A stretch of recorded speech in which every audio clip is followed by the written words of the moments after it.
నమస్కారం. నా పేరు డాక్టర్ పురు ధవన్. ఈ వీడియోలో మనం పారాలిసిస్ రోగులు ఎట్టి పరిస్థితుల్లోనూ చేయకూడని తప్పుల గురించి మాట్లాడబోతున్నాం. చాలా సార్లు రోగులు క్లినిక్‌కి వస్తారు, కుర్చీలో కూర్చుంటారు, వాళ్లకు కొన్ని ప్రశ్నలు ఉంటాయి. వాటికి సమాధానం ఇవ్వడం నాకు కూడా కొంతసేపు కష్టంగా ఉంటుంది. ఎప్పుడైనా రోగి అడుగుతాడు, "నేను స్మోకింగ్ చేయవచ్చా?" అని. అప్పుడు మేము చాలా కష్టంగా సమాధానం ఇవ్వాల్సి వస్తుంది. "మీరు స్మోకింగ్ మానేందుకు ప్రయత్నించండి" అని. ఎందుకంటే స్మోకింగ్ మానడం అంత సులభం కాదు. కానీ మీరు స్మోకింగ్ చేస్తూనే ఉంటే మళ్ళీ మీకు పారాలిసిస్ అటాక్ వచ్చే అవకాశం ఉంది.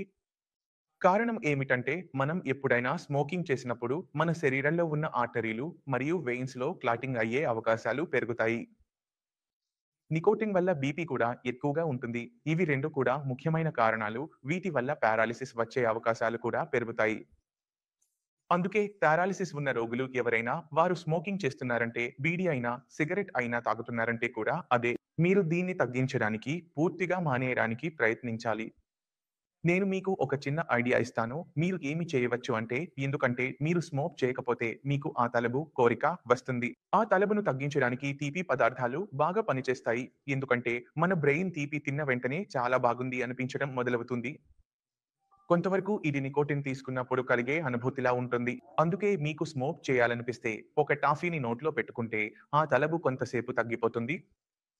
అలాగే మీరు డయాబెటిక్ అయితే తీపి తినలేరు కాబట్టి బదులుగా ఎలాచిని నోట్లో పెట్టుకోవచ్చు. కానీ ఎలాచీ లేదా లవంగాన్ని ఉపయోగించి మీ తలబును కొంతసేపు అదుపులో పెట్టుకోవచ్చు. ఇప్పుడు రెండవ అతిపెద్ద తప్పిదం గురించి మాట్లాడుకుందాం. ఒక పారాలిసిస్ రోగి చేసే రెండవ అతిపెద్ద తప్పిదం అంటే మద్యం సేవించడం. మద్యం మన శరీరంలోకి వెళ్ళినప్పుడు మనకు ఒక రకమైన విచిత్రమైన అనుభూతి కలుగుతుంది. మద్యం మన మెదడులోకి వెళ్ళినప్పుడు అది మన మెదడుపై ప్రభావం చూపుతుంది. ఇప్పుడు మనం మద్యం తీసుకుంటే పారాలిసిస్ రోగుల్లో ఏమవుతుందంటే మెదడులో జరగాల్సిన అభివృద్ధి నెమ్మదిగా జరుగుతుంది. ఎందుకంటే మెదడులోని నష్టం జరిగింది, మెదడులోని క్లాట్ ఏర్పడింది, మెదడులోని నరాలు పగిలిపోయాయి, మెదడులోని టిష్యూ నష్టపోయింది. అందువల్ల ఏ కారణం వల్లైనా ఈ మెదడుకు ఇబ్బంది వస్తే మన చేతులు కాళ్లలో వస్తున్న మెరుగుదల ఎక్కడో ఆగిపోతుంది లేదా చాలా నెమ్మదిగా జరుగుతుంది. మరొకటి మీరు ఎప్పుడూ చేయకూడదని చెప్పాల్సిన తప్పు ఏమిటంటే మీరు మద్యం సేవించకూడదు. ఇప్పుడు మూడవ అతిపెద్ద తప్పు గురించి మాట్లాడుకుందాం. ఇది మనం తరచుగా చూస్తుంటాం. పారాలిసిస్ రోగికి తనకు పారాలిసిస్ ఎందుకు వచ్చిందో తెలుసు. అతనికి తెలుసు నా బీపీ పెరిగింది కాబట్టి నాకు బ్రెయిన్ హెమరేజ్ అయింది లేదా ఆ క్లాట్ వచ్చింది. అందుకే నాకు ఈ సమస్య వచ్చింది. మీకు బీపీ సమస్య ఉంటే మీరు బీపీ మందులు తీసుకోవడం లేదు. మీ బీపీ ఎప్పటికీ ఎక్కువగానే ఉంది లేదా మందులు తీసుకున్నా కూడా అది కంట్రోల్‌లోకి రాకపోతే, మీరు దాన్ని నిర్లక్ష్యం చేస్తే, చెక్ చేయకపోతే ఇది మీకు మూడవ అతిపెద్ద తప్పుగా మారవచ్చు. ఎందుకంటే బీపీ మళ్ళీ పెరిగితే మళ్ళీ పారాలిసిస్ అటాక్ వచ్చే అవకాశాలు పూర్తిగా ఉంటాయి.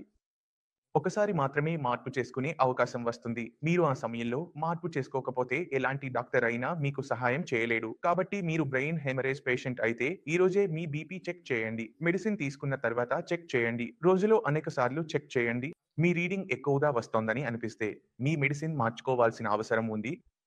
ఇదే విధంగా మీకు సమస్య కొలెస్ట్రాల్ వల్ల వచ్చిందా? మీరు షుగర్ పేషెంట్ అయితే మీ కొలెస్ట్రాల్, షుగర్ టెస్ట్‌ను తరచూ చేయించుకోండి. అలా చేయడం వల్ల మీ కొలెస్ట్రాల్ లెవెల్స్, షుగర్ లెవెల్స్ కంట్రోల్‌లో ఉన్నాయా అని నిర్ధారించుకోవచ్చు. ఎందుకంటే కొలెస్ట్రాల్ మరియు షుగర్‌ని క్లాటింగ్ ఫ్యాక్టర్స్‌లో ముఖ్యమైనవిగా భావిస్తారు. వాటిని నియంత్రణలో ఉంచడం చాలా అవసరం.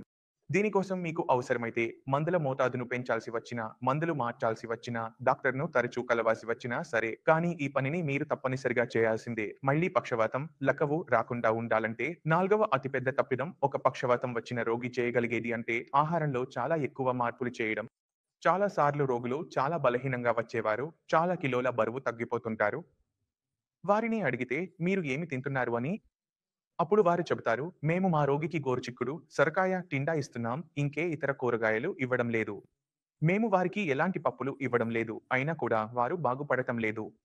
కాబట్టి మీరు అర్థం చేసుకోవాలి. మీరు మీ శరీరాన్ని చూస్తే సరైన ఆహారం ఇస్తేనే మెదడులో మెరుగుదల వస్తుంది. మీరు ఆహారంలో కేవలం గోరుచిక్కుడు, సొరకాయ, టిండా ఈ 3 కూరగాయలను మాత్రమే ఉడికించి ఇస్తే దాంతో బరువు తగ్గుతుంది. శరీరంలో బలహీనత వస్తుంది. అలాంటి పరిస్థితిలో రోగి మెదడుకి కూడా శక్తి అందదు. అలాగే రోగికి వ్యాయామం చేయడానికి అవసరమైన శక్తి ఉండదు. రోగికి చాలా ఎక్కువగా కోపం రావడం ప్రారంభమవుతుంది. ఎందుకంటే అతని శరీరానికి అవసరమైన శక్తి అందడం లేదు. శరీరం బలహీనంగా మారడం ప్రారంభమవుతుంది. కాబట్టి ఈ తప్పును మీరు చేయకూడదు. రోగికి మీరు సమతుల్య ఆహారం ఇవ్వాలి. ఆహారంలో అన్నీ ఉండాలి. అందులో కూరగాయలు ఉండాలి, పండ్లు ఉండాలి, బియ్యం ఇవ్వాలి, చపాతీ ఇవ్వాలి, కొద్దిగా గుడ్లు కూడా ఇవ్వాలి. పప్పులు పూర్తయ్యాయి, చేపలు పూర్తయ్యాయి, చికెన్ పూర్తయింది. ఎందుకంటే రోగి ఎంత మంచి ఆహారం తీసుకుంటే శరీరంలో అంత శక్తి ఉంటుంది వ్యాయామం చేయడానికి. మీరు ఎలాంటి పరిస్థితిలోనైనా శరీరం బలహీనపడకుండా చూడాలి. ఒకవేళ రోగి శరీరం బలహీనపడుతూ పోతే, రోగి పూర్తిగా మంచానికి పరిమితమవుతాడు మరియు అతన్ని మళ్ళీ ఆరోగ్యంగా చేయడం అసాధ్యమవుతుంది. దీనికి తర్వాత మన 5వ పెద్ద తప్పిదం గురించి మాట్లాడుకుందాం. అది వ్యాయామాన్ని సరిగ్గా అర్థం చేసుకోకపోవడం. మీరు పారాలిసిస్ రోగి అయితే, మీ కాళ్లలో కదలిక లేదని చూస్తున్నారు మరియు మీరు కాళ్లలో కదలిక తీసుకురావాలని అనుకుంటే, చాలా సార్లు రోగి ఇంటికి వచ్చే ఫిజియోథెరపిస్ట్ చెప్పిన వ్యాయామాలే రోగి చేస్తాడు, కానీ తన వైపు నుంచి ఎలాంటి ప్రయత్నం చేయడు. ఒక ఫిజియోథెరపిస్ట్ రోగిని పడుకోబెట్టి లేదా కూర్చోబెట్టి వ్యాయామాలు చేయిస్తాడు. తక్కువ మంది మాత్రమే నడవగలుగుతారు. ఎందుకంటే వారి దగ్గర సమయం తక్కువగా ఉంటుంది. మీకు 45 నిమిషాలు లేదా గంట సమయం ఇస్తారు. తర్వాత తదుపరి రోగికి వెళ్ళాలి కాబట్టి వారు షెడ్యూల్‌లో బిజీగా ఉంటారు. కానీ మీరు చేసే తప్పేంటంటే వారు వెళ్ళిన తర్వాత మీరు వ్యాయామాలు చేయరు. లేదా మీరు మంచంపై కూర్చుంటారు లేదా పడుకొని ఉంటారు. మీరు ఈ తప్పు చేయకూడదు. ఈ తప్పును ఎలా దూరం చేయాలో తెలుసుకోవాలి. వారు చేయించిన వ్యాయామాలు మీ మసిల్స్‌ను రిలాక్స్ చేయడానికి చేయించారు. మీరు మళ్ళీ నడవడానికి మీ బ్రెయిన్‌ను ట్రైన్ చేయాలి. మీరు ఎంత ఎక్కువ నడవడానికి ప్రయత్నిస్తే అంత త్వరగా, అంత బాగా మీ కాళ్లలో మెరుగుదల వస్తుంది. అందువల్ల ఫిజియోథెరపిస్ట్ వెళ్ళిపోయాడు అంటే ఇప్పుడు నొప్పి ముగిసింది. ఇప్పుడు మనం మనకు అనుకూలంగా వ్యాయామం చేయాలి. నేను ఈ ఛానెల్‌లో ఇంతగా వీడియోలు చేశాను కాబట్టి మీరు నడవాలనుకుంటే కేవలం నడవండి. మీరు మీ కాలు సరిగ్గా పెట్టడానికి ప్రయత్నించండి. మీరు నడుస్తున్నప్పుడు మీ కాలు ఎలా పడుతోంది చూడండి. అది వంకరగా పడుతోందా? వంపుగా పడుతోందా అని గమనించండి. మీరు మీ పాదపు వేళ్లను ముందుగా నేలపై పెడుతున్నారా అని చూసి, దాన్ని సరిచేయడానికి ప్రయత్నించండి. మీ కాలు సరిగ్గా పడేలా చూసుకోండి. అందుకే నేను ఎప్పుడు చెబుతాను, కాలు బాగు చేయాలంటే టిప్ టు టో వాక్ చేయాలి.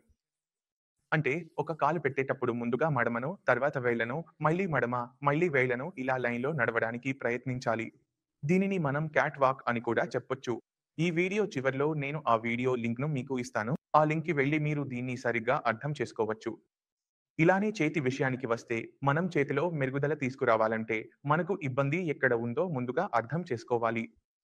మీ పెద్ద జాయింట్ నుండి ప్రారంభించండి. అది తిరుగుతుందా లేదా అని చూడండి. అది తిరగడంలో ఇబ్బంది ఉంటే, మనం షోల్డర్ వీల్‌ను ఉపయోగించాలి. ఎల్బో అనేది హింజ్ జాయింట్. దీనికి కేవలం ఇంతవరకే మూవ్‌మెంట్ ఉంటుంది. కాబట్టి ఈ మూవ్‌మెంట్ జరుగుతుందా లేదా అని చూడాలి. చెక్ చేసి జరగకపోతే మన చేతి ఈ మూవ్‌మెంట్ చేయించేందుకు ప్రయత్నించాలి. అది సాధ్యపడకపోతే ఇంకో చేతితో సహాయం చేయాలి.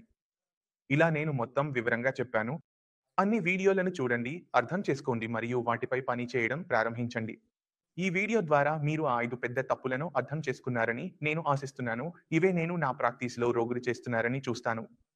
మీరు ఈ తప్పులు మళ్ళీ చేయకూడదని, అలాంటి ప్రశ్నలతో నా దగ్గరికి రాకూడదని నేను కోరుకుంటున్నాను.